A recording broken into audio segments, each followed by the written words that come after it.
So, with the proper release of the KDA skin line together with their music video, it seems like the internet has gone mad. Even people who don't play League became victims of their Twitter feed being fed by KDA art. In fact, I have never seen this much League fan art in my life. There are normal pieces of fan art, pin-ups, retros, transforming neon art, fanfictions, and don't get me started on 4chan. It's a whole another universe you don't need to see. And since people love the art style, Riot even updated Akali's visuals to give her the neon lights. On top of this, you get the official merch. And because this K-pop group actually has a proper story on Universe, we have to cover them. Despite me already knowing this will be the weirdest video I'll ever make. And trust me, I've done some weird stuff in the past. And I certainly don't have barriers for even weirder things. So without further ado, let's jump into the universe of KDA. Their universe page has a simple intro. KDA exploded into the music scene with their hit song Popstars. Fans of KDA can't get enough of their unconventional flair. From the trademark tales, which fans suspect are real, to otherworldly decor in their studio. Our songs are for you to remember, always be true to yourself, says lead singer Ari. KDA hopes to take their music around the world in a global tour. See, this story misdirects you with kind words such as believe in yourself and you can be whatever you want to be, before it takes you into a whirlwind of K-pop culture. I don't really have anything against K-pop, I've just never been a part of it, so it's a confusing world to me. So be aware, I will poke fun at it every now and then. You see, every one of the KDA members has detailed bio describing their personality and their traits, together with some strange things such as their accurate height. For real life replicas, I assume. But I'm not sure how the zodiac sign helps that, unless you want to give your replica a personality, if you believe in that kind of stuff. Besides the bios, there is also 8 facts about every single member as well. So let's go through the members one by one, starting with Ari. Ari's role in the band is lead vocalist. Her sign is Sagittarius, and her nicknames are Foxy or Gumio, which is the legendary nine-tailed fox from the Korean mythos. Her bio says, after rising to fame as a teenage pop star, Ari tossed aside her girly and young look to reveal her new self, a high-fashion, elegant and stunning celebrity. This is a reference to Popstar Ari, which is KDA Ari when she was younger. I probably should have read this before I did the KDA Orbs opening. A lot of people were shocked that I didn't read it yet. And yes, it is also referenced in the music video. At the start, Ari has her old Popstar outfit next to her in a laundry basket, indicating that she was in it recently? Which is weird unless she still has her solo career. Ari's sleek new look attracts top fashion designers. During Fashion Week, Ari graces runways around the world in final gowns. She is the face of Foxy Cosmetics, and launched her own fragrance, Charmed, last year. When she isn't with KDA or training, Ari is shopping, drinking tea with designers, and testing out new beauty products. I hope you understand why I said that this will be a whirlwind of kinky stuff. I mean, her passion is shopping and drinking tea with designers. The only immersion-breaking thing is that I know what fashion weeks look like. It's not this. It's more like this. Just imagine Ari standing there. Then we have 8 facts about KDA Ari. These 8 facts can range from really interesting facts to something BuzzFeed would write to get to that nice odd number. Such as the very first fact. Ari is the leader and lead singer of KDA. She was labeled the most talented new K-pop artist in the 2013 Pop Shine Awards. 2013 of course was the year of Popstar Ari. After releasing 5 singles, she spent time away from the industry to reinvent herself. After releasing 5 singles in 5 years, I would have done the same. Ari is a muse for multiple clothing lines. Designers can't stop making outfits for her. Her Chinese zodiac sign is a dog. She prefers shopping over working out. She has known Evelyn of KDA for many years. And Ari was voted one of the most beautiful faces in pop. I feel like they also missed on one more interesting fact. Odyssey Kane is a fan of Ari. His favorite karaoke song is Oh My God, which is likely one of the 5 singles. This also means that Odyssey has to be somehow connected to the KDA universe. I mean, we already know that the universe crossovers are real. Rust that Odyssey Kane wields is literally from another universe. But so far, only cosmic beings and the Pulsefire champions can hop between dimensions. Well, in reality, we already know what is happening with this universal crossover. Actually, because of Evelyn, we learned what is happening here. So let's go through her now. Her role is lead vocalist, just like Ari, which leaves the question, which one of them is the real vocal leader? You can't have 2 leaders, technically one of them will be backup vocalist. But if you don't care about that, at least we know her sign is Taurus. And her nicknames are Siren or Eve. Her bio says, Evelyn's reputation points her as a demanding diva. She told Popshine, I'm an artist, not a socialite. I won't apologize for high standards. Eve once walked off the stage of a live performance, when her vocals were backed up by an audio track she didn't approve. She must have been pleasure to work with. Imagine paying for the ticket only for the star to leave.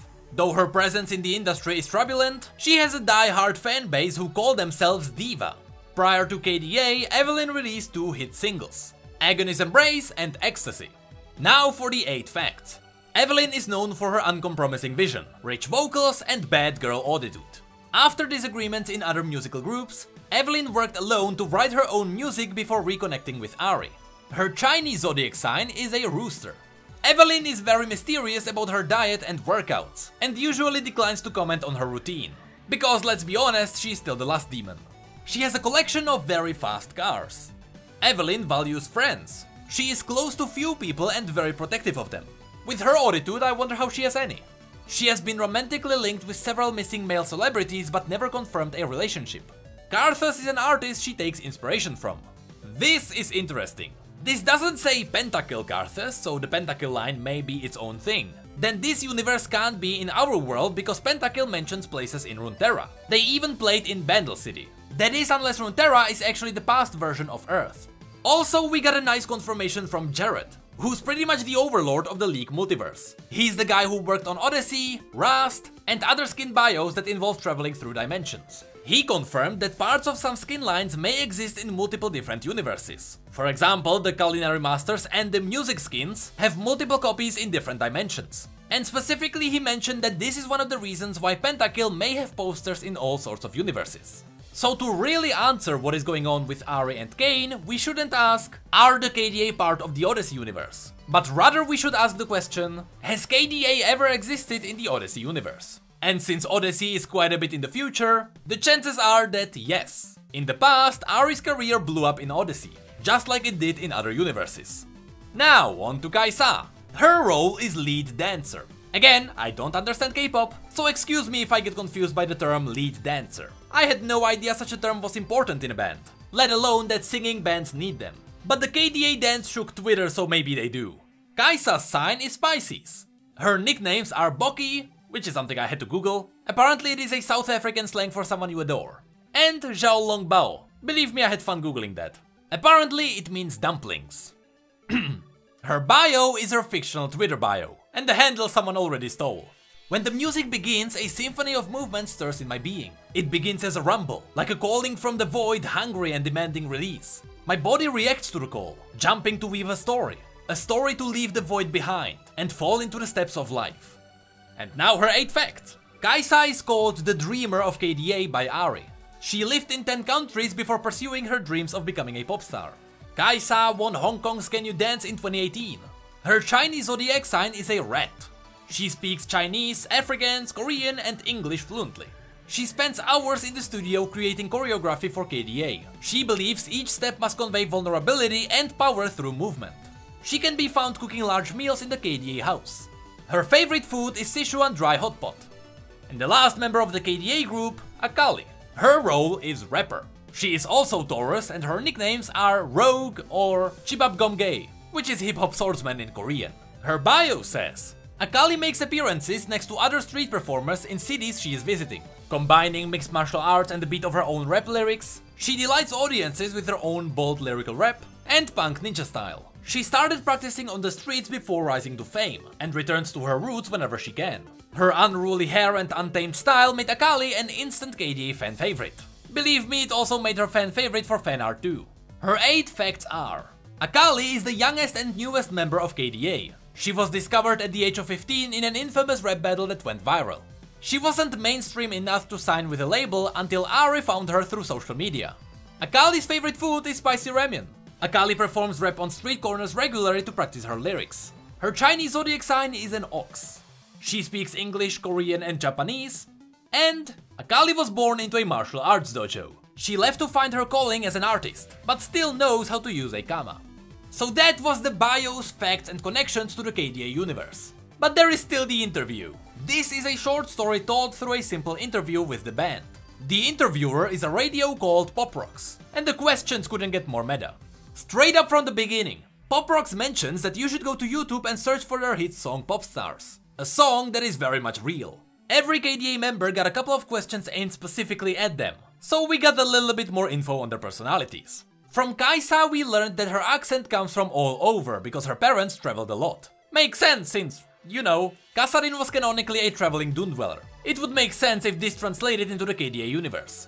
And when asked what are her favorite cities, she mentioned Cape Town, Seoul, New York and Hong Kong, confirming that the KDA universe is part of our world. Or rather that Runeterra evolved into Earth over time. Then Ari chips in, but she doesn't speak English that well, at least not besides some of the phrases. So Evelyn has to translate everything for her. From Ari we learned that she always wanted to make bold and beautiful songs. And she also talks about how they thank their fans around the world for their support and the acceptance of their cross-cultural artist. You know, stuff you'd feel for more if the band was real. Evelyn then mentions how Ari makes sure every member of the band expresses their talent equally. There is a lot of talk about stuff like this. Words about being confident, trying to change the world, and how their album is pretty much all about that. Later they all talk about how Akali is an awesome rapper, and how a bigger portion of the pop star song's success relied on her. But what's more interesting is that the spray painting was done by Caixa and not Akali. Also, Akali's mask was made by Caixa. At the end of the interview, Ari mentioned that the band will continue their work and more songs will come. Which is obvious for two reasons. The pop star songs actually top the charts on YouTube, and Riot is already working on more merch to be released next year. In fact, they are asking people for suggestions. If you ask me, they have to go for some glow-in-the-dark clothing. I think Akali's mask would sell like crazy, but even a simple hoodie with neon lights would do well too. Besides, those who watch my streams know that I really want Riot to push forward their merch. I feel like they don't really offer much besides shirts and figures. I would really love to see more things such as Earth's cooking set, or even expensive collector's items. Overwatch has Genji's blade for God's sake. I'll take Aatrox's greatsword please. Anyway, we know more KDA will arrive. Now, if you excuse me, while I really don't mind the song, I got more stabbing to do. Hey, did you know that we have social media and Twitch where we talk about other league facts and stories? And did you know that we have need mugs and shirts too? The links to all of that will be below. And as always, thank you, come again.